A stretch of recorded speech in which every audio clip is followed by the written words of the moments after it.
Happy Friday, everyone. We are inching closer to warm weather down in sunny Jacksonville. So let's take a look at the Steelers status report for Sunday's 1 p.m. kickoff against the Jaguars. Two names here. Pretty simple. These guys did not practice at all this week, that being Marcus Gilbert and Stephon Tuitt. Tuitt with a hyperextended elbow. Marcus Gilbert dealing with that knee injury. This will be the fourth consecutive game, fifth overall, that Marcus Gilbert has missed. Matt Filer will be stepping in once again at right tackle.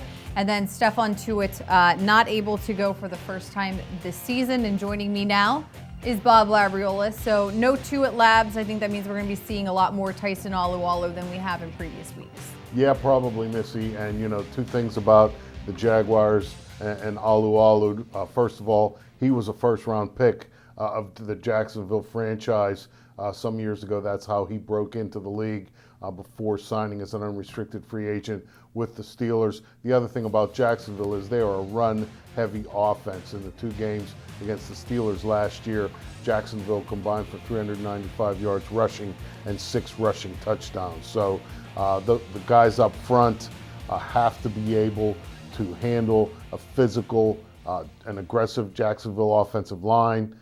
Tunch has talked about whether or not it's as physical and as good as the previous year's edition. To me, that's neither here nor there in terms of Tyson Alualu's responsibility come Sunday.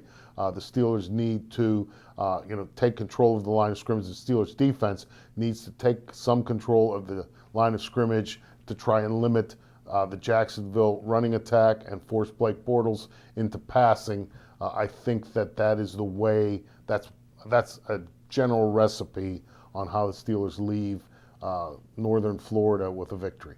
All right, and as we said, two names on that list for the status report as out. The good news is James Conner is not on that list at all under any status. So he was able to have a full week of participation in practice. We know he was dealing with the concussion protocol coming out of that Thursday night game against the Panthers. So good to see number 30 will be good to go for Sunday's game. Now, Labs, when people talk about facing Jacksonville, you instantly go back to 2017, the ugly loss in the regular season, and then the even uglier loss in the playoffs, and maybe that rematch. But the Steelers and the Jags have a longer history than just those two games. Yeah, I mean, when Jacksonville entered the NFL as part of the league's two-team expansion in 1995, Carolina was the other team. Now, at the time, the general thought was that the franchises were going to be awarded to Carolina and Baltimore.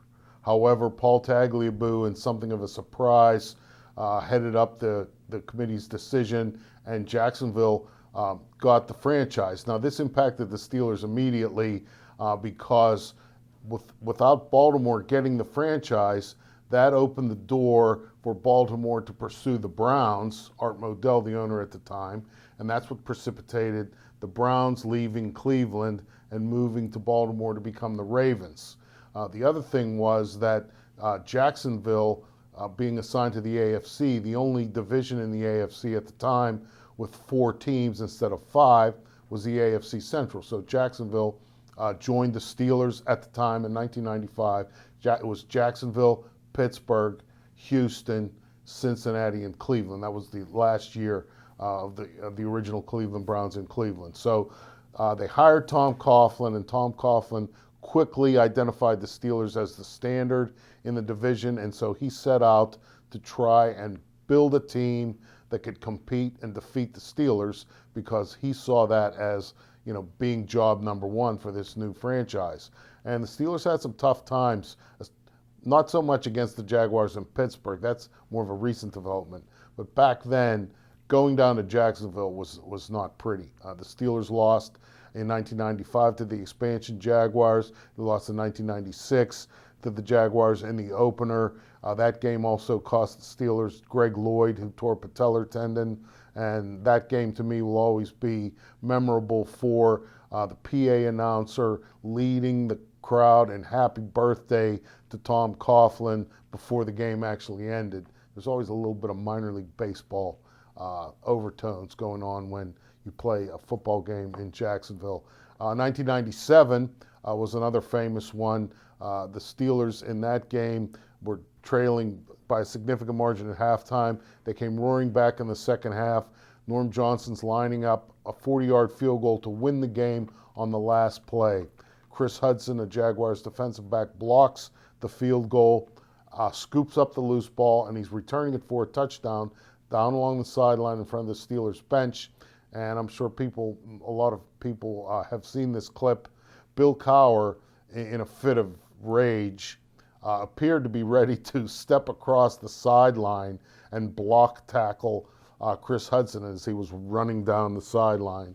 And so those are three of the more memorable games in Jacksonville that the Steelers lost. In fact, their first win in Jacksonville. As I said, the Jaguars entered the league in 1995. The Steelers' first win in Jacksonville didn't come to 2000. All right, Labs, thanks so much for joining me today. We still have a lot more to come here on Steelers Live, including a brand new In the Trenches with Craig Wolfley. And up next, Pursuda's Plays to Ponder. Don't go anywhere.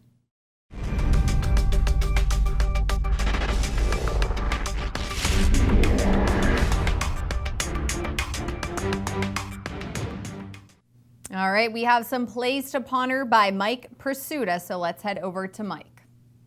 Thanks, Missy. Things are a little bit different this season in Jacksonville than they were last season, and one of the things that's different this season is that this Jaguars defense that was all the rage a year ago has shown some uncharacteristic vulnerability. Last Sunday against the Colts, the Jaguars had all kind of problems covering tight ends, and it didn't matter which tight end. They seemingly didn't cover any of them. Let's go to the highlights. I'll show you what I'm talking about. This is 2nd and 12 from the Indy 47, and an apparent miscommunication between linebacker Telvin Smith and strong safety Barry Church and tight end Eric Ebron, all alone running down the field, a 53-yard catch and run touchdown. There you see, they look like they have it. Oh, wait, who's got 85? Nobody's got him.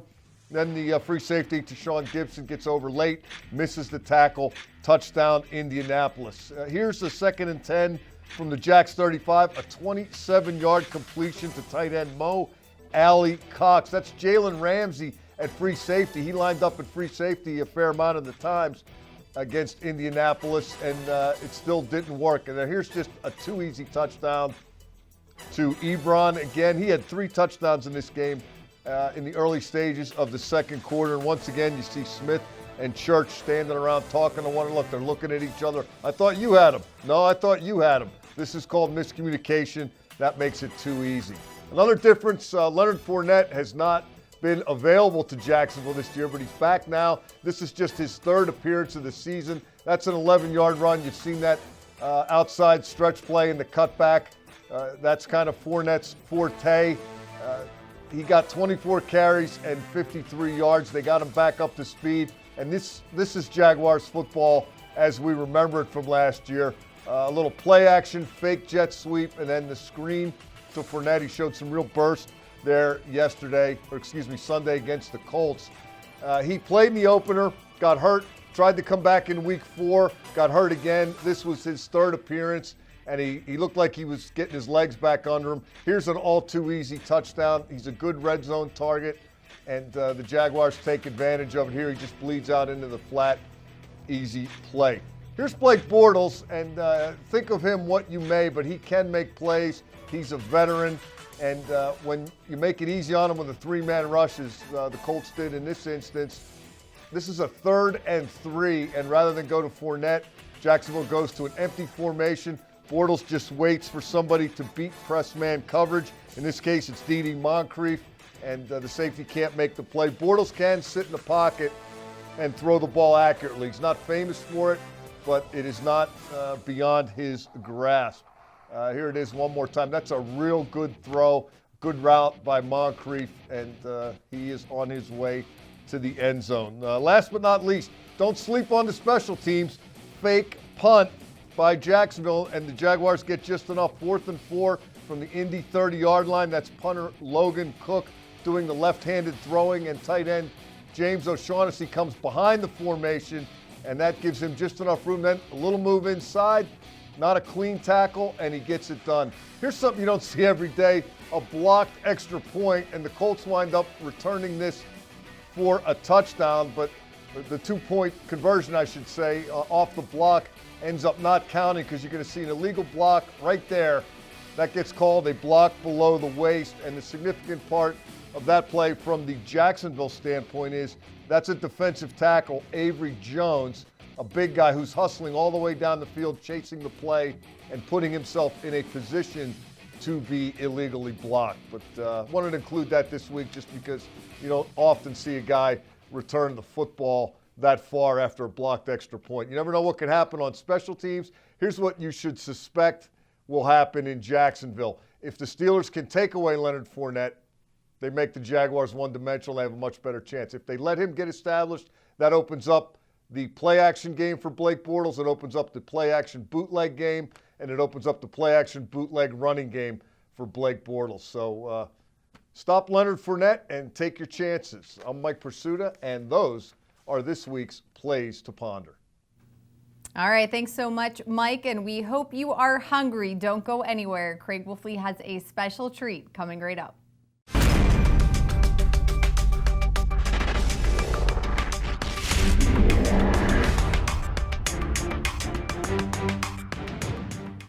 All right, welcome back, everyone. We love when Craig Wolfley takes us in the trenches, and this week he got the entire O-line to play along. Of course, there was food involved, so take a look. And hi, everybody. Welcome to In the Trenches. I'm Craig Wolfley. And today, we decided to go with Hyde Park for our pregame meal. Hyde Park pregame meal, it's the best because here's the one thing you know. You're always going to eat the bestest and the biggest because you got offensive linemen gathering together, breaking bread before game. Hope you'll join us right here. Oh.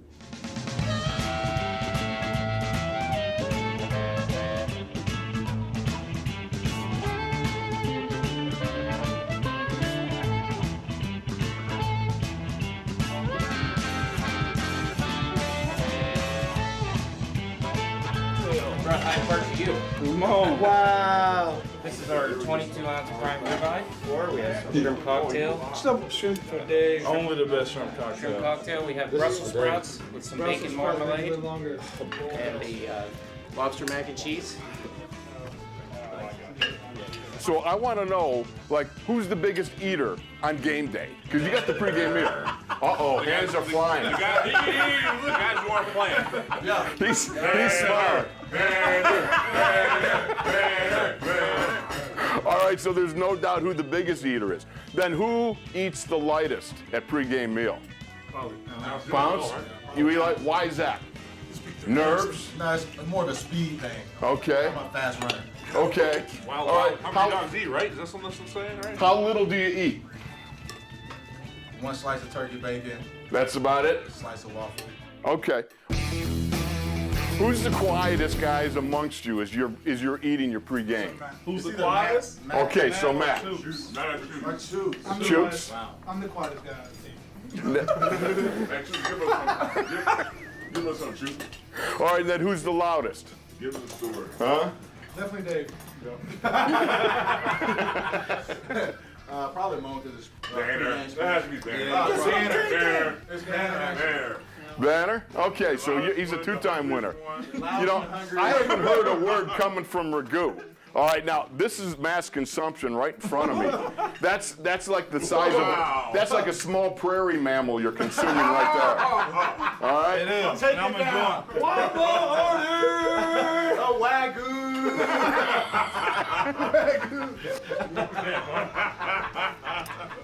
Who gets so tense they can't eat before a game? Anybody? Al when he's stressing about a DN. Dad's on the left side. Watch me, Mo. Hey, they got some people over there, Dave. Left side got a lot of people. So true confession says Al is a little bit high-strung, huh? Yeah.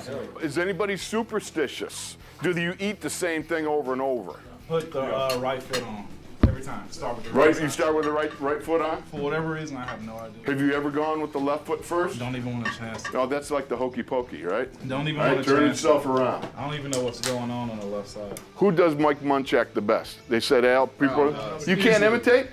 It's not more. It's not so much like an hard to imitation do. thing. It's like It's hard to do. they get into it. That's. It's not. They don't. No one does that. You can't imitate much. No?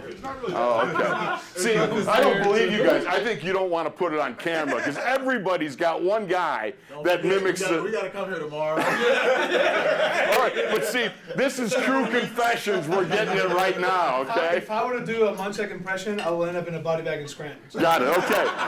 Thank you. Now we're getting somewhere. The truth is peeling back, layer by layer.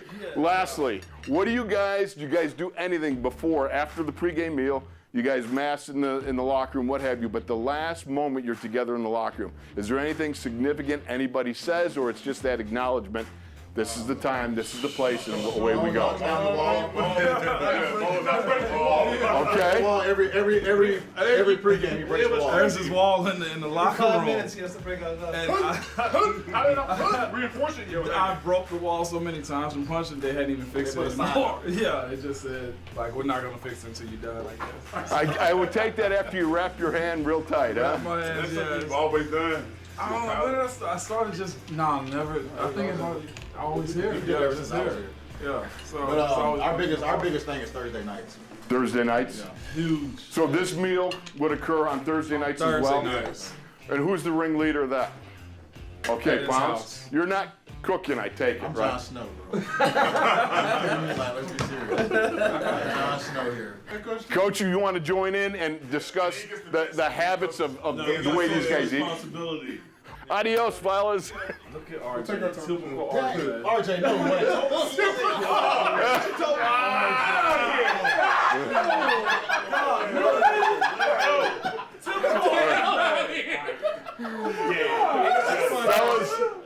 Fellas, I want to say thank you very much. Great job. Great job.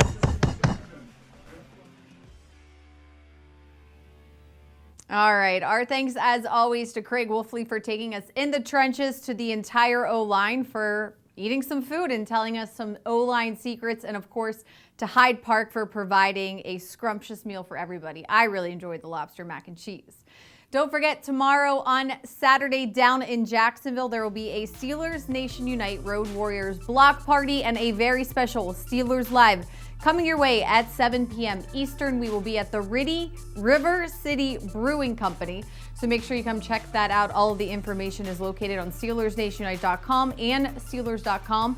It is free and open to the public. That is going to do it from here inside the UPMC Rooney Sports Complex. Thanks so much for joining us today on Steelers Live. We will see you Monday at 4 p.m. Have a great weekend.